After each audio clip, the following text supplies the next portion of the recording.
एनएमडीबी ने 13 नवंबर को सबको आगाह किया था कि देश में 100% रिजर्वेशन की राह सुप्रीम कोर्ट के ईडब्ल्यूएस के मामले में जो डिसीजन आया है रिजर्वेशन के मामले में, उससे 100% रिजर्वेशन की राह खुल गई है।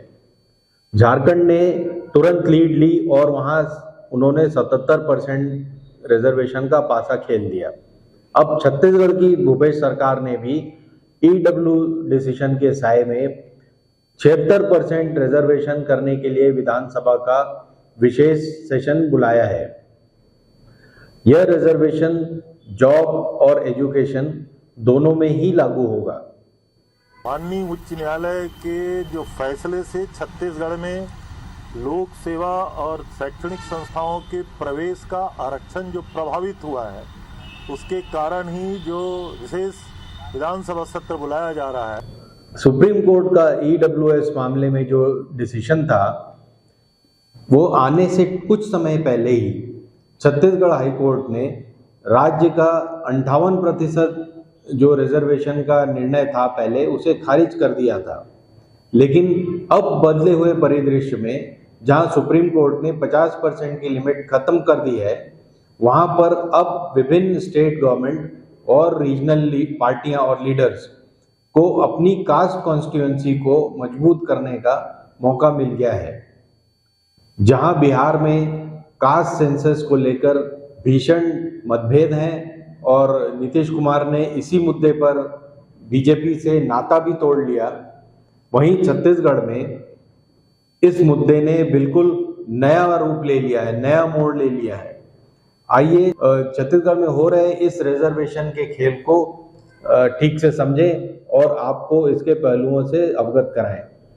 हाईकोर्ट ने राज्य सरकार का स्टैंड जब डिसमिस किया था, तो उसका मुख्य कारण था कि स्टेट गवर्नमेंट कह रही है कि हमारे यहाँ 53% ओबीसी पॉपुलेशन है, इसलिए हमें 27% रिजर्वेशन करना चाहिए। दोनों रमन सिंह सरकार और भूपेश सरकार दोनों 27% ओबीसी के लिए रिजर्वेशन चाहते हैं। इससे हो गया टोटल 58%। छत्तीसगढ़ हाईकोर्ट ने अपने निर्णय में कहा कि इस बात का कोई सबूत नहीं है कि प्रदेश में किस कास्ट का कितना परसेंटेज है, इसलिए पॉपुलेशन के प्रतिशत के अनुसार रिजर्वेशन देना गलत होगा। इसके उपरांत भूपेश सरकार ने क्या किया?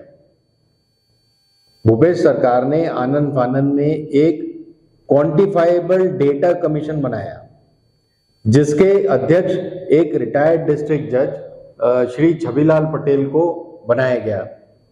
अब श्री पटेल ने क्या किया? उन्होंने अपना दिमाग बहुत तेजी से चलाया और जो काम सेंसस ऑफ इंडिया 10 साल में करता है, उन्होंने 10 महीने में ही कर दिखाया। इसके लिए उन्होंने एक ऐप बनवाया, मोबाइल पर जो ऐप होते हैं वो एक ऐप बनवाया और लोगों से कहा कि अपना डेटा इसमें लोड करें। इसके थ्रू डिजिटली डेटा कलेक्ट किया गया और 10 महीने के अंदर ही छत्तीसगढ़ का कास्ट कॉम्पोजिशन बता दिया इस कमीशन ने। इस डेटा कमीशन के अनुसार प्रदेश में सिर्फ 4% अपर कास्ट हैं, 41% ओबीसी हैं, 32% एसटी हैं और 12% एससी हैं। इस डेटा को लेकर भूपेश जी कैबिनेट चले गए और नया रिजर्वेशन प्लान पेश कर दिया।